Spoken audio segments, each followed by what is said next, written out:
sholat, tetapi kalian tidak punya akses untuk tempat wudhu dan masjid. Kalian tidak menemukan masjid atau tempat wudhu. Kalau bisa sih tayamum Bu, kalau emang nggak bisa ditayamumkan, jadi pondok sholatnya di rumah. Yang selanjutnya itu bagaimana cara melaksanakan sholat ketika sedang dalam kondisi darurat seperti ketakutan atau berada dalam bahaya. Ada yang tahu? Ada namanya sholat khauf Bu kalau bahaya. Sholat khauf ada. Nah, selanjutnya yaitu jika seorang tidak bisa berdiri karena sakit, apakah ia masih wajib sholat?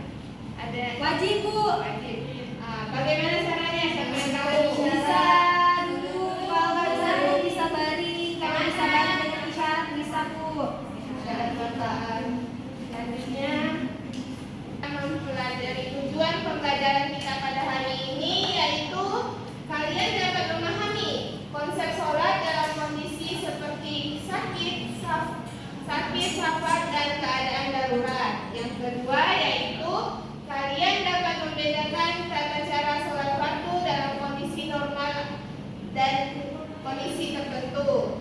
Yang ketiga yaitu peserta didik dapat mengetahui hikmah sholat dan fardu dalam kondisi tertentu. Di sini ada gambar-gambar tentang keadaan sholat pada kondisi tertentu. Nah, yang di sini ada sholat ke dalam kendaraan yaitu di pesawat. Nah, di sini ada sholat dalam keadaan sakit yaitu dalam keadaan duduk. Nah, di sini juga orang tua yang tidak bisa berdiri dan di sini juga ada yang orang sakit tidak bisa bangun. Bisa dengan berbaring cara sholatnya.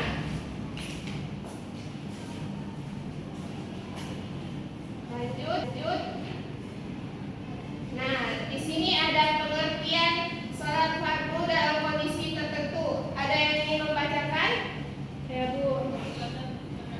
Pengertian sholat fardu dalam kondisi tertentu. Sholat fardu dalam kondisi tertentu dapat diartikan sebagai pelaksanaan sholat dalam kondisi yang tidak wajar dengan cara-cara yang lebih luas dan longgar dibandingkan dengan pelaksanaan dalam situasi normal.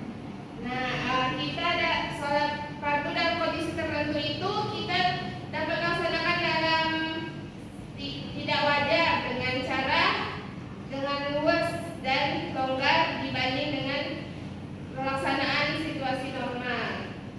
Nah, lanjut kriteria sholat dalam kondisi tertentu. Yang pertama itu ada sholat khauf. Ada yang ingin membacakannya? Bu, sholat khauf merupakan sholat fardu yang dilaksanakan di tengah munculnya kekhawatiran atau ketakutan. Nah, sholat khauf itu dimunculkan karena ada yang kekhawatiran atau ketakutan. Contohnya itu kayak seperti Nabi Muhammad ketika perang, beliau tetap sholat, tapi beliau melaksanakan sholat khauf, yang dimana dalam kondisi khawatiran, ketakutan. Yang kedua, siapa yang membacakan? Saya. Sholat fardu orang sakit. Ada beberapa tahapan yang dapat dipilih sebagai cara melaksanakan sholat fardu bagi orang sakit. Nah, sholat fardu dalam orang sakit itu juga wajib dikarenakan sholat fardu orang sakit juga bisa dilakukan dengan cara berbaring, duduk juga bisa. Selanjutnya sholat fardu di dalam kendaraan. Siapa yang ingin membacakan? Saya dulu. Nah.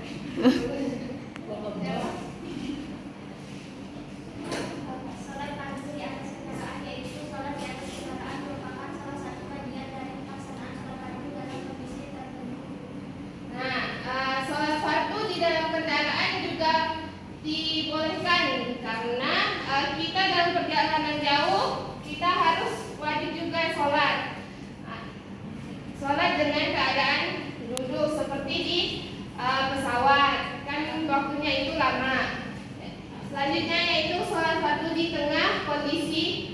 tidak pasti. Nah, fardu di tengah kondisi tidak pasti itu keadaan memungkinkan umat Islam tidak dapat melaksanakan sholat fardu secara normal. Nah, selanjutnya yaitu ada ayat menjelaskan sholat fardu dalam kondisi tertentu. Mari kita baca sama-sama ya anak-anak.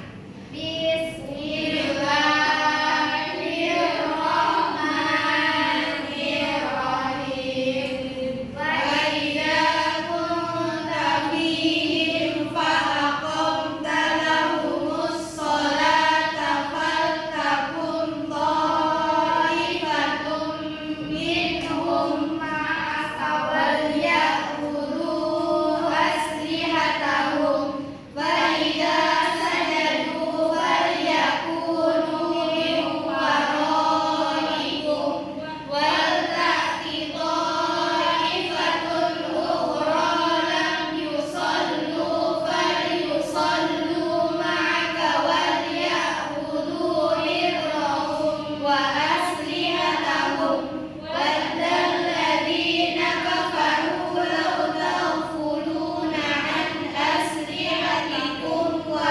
amti'atikum fayamiluna 'alaikum mailatan wahidah wa la junaha 'alaikum in kana bikum adam min matarin aw kuntum marda an tad'u aslihatakum fakhudhu hidrakum innallaha a'adda lil kafirina 'adzaban muhina.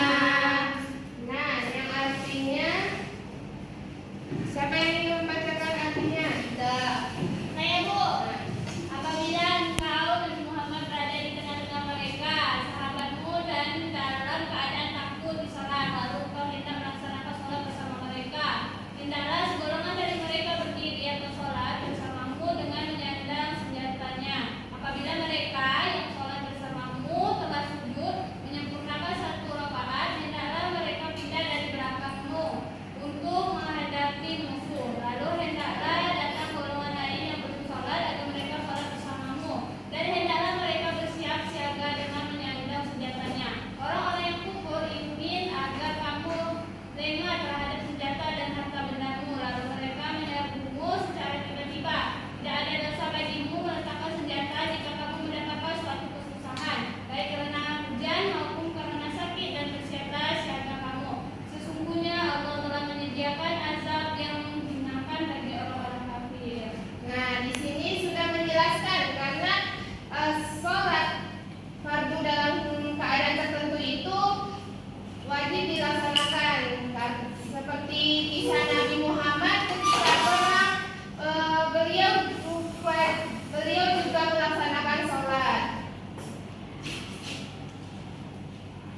Baik, di sini ada hikmah sholat fardu dalam kondisi tertentu, yang dimana yang pertama yaitu mengurangi karamah dalam sholat fardu dalam kondisi tertentu. Yang kedua yaitu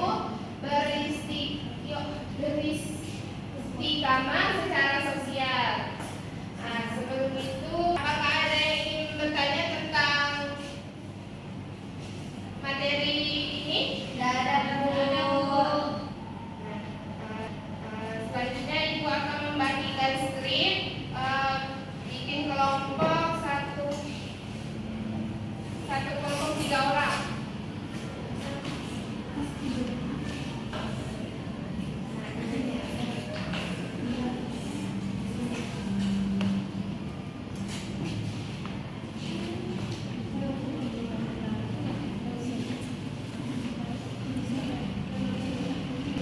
Nah, di situ ada materi, kalian ringkas dan kalian pahami tentang materi tersebut. Nanti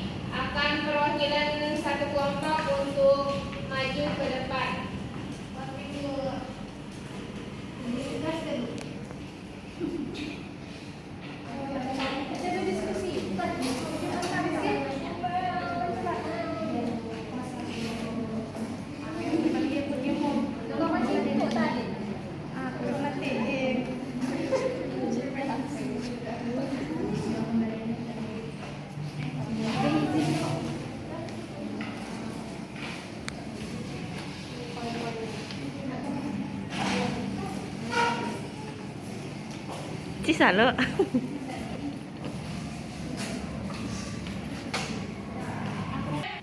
Apakah sudah selesai anak-anak? Sudah, Bu. Nah, kelompok siapa yang ingin maju menjelaskan? Saya, Bu. Silakan maju. Ayo. Nah, rangkuman dari kelompok kami yang pertama ada sholat kauf dan tata caranya. Yang pertama, sholat kauf itu merupakan sholat fardu yang dilaksanakan di tengah munculnya kekhawatiran atau ketakutan. Selanjutnya ada sholat fardu orang sakit, dan mana orang sakit sangat parah.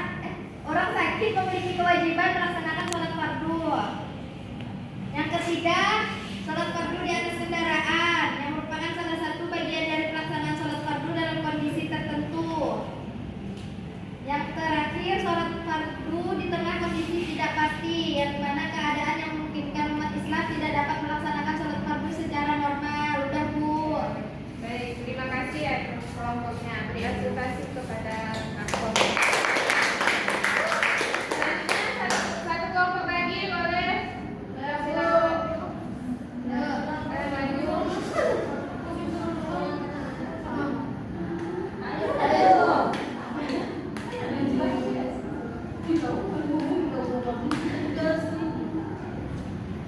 Baiklah, ini kesimpulan dari kelompok kedua yaitu sholat kaum dan caranya. Sholat kaum merupakan sholat fardu yang dilaksanakan di tengah munculnya kekhawatiran atau ketakutan.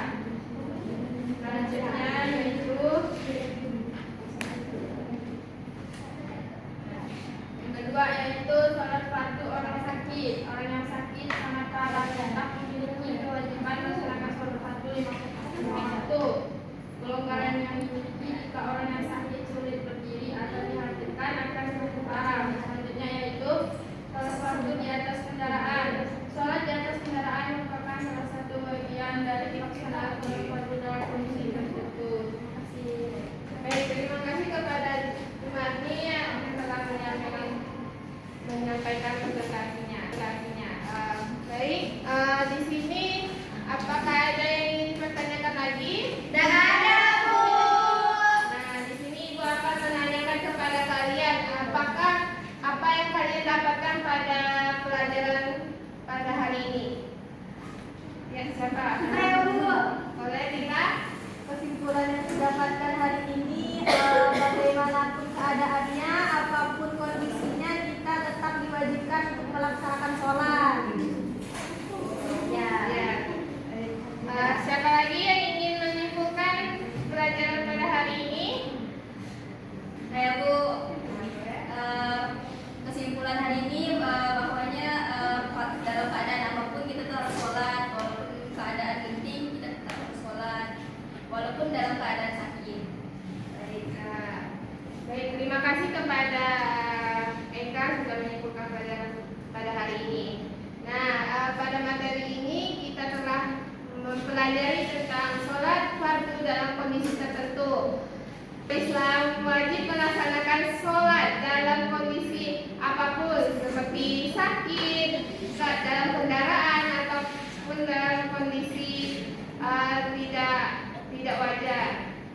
Kita wajib melaksanakan sholat.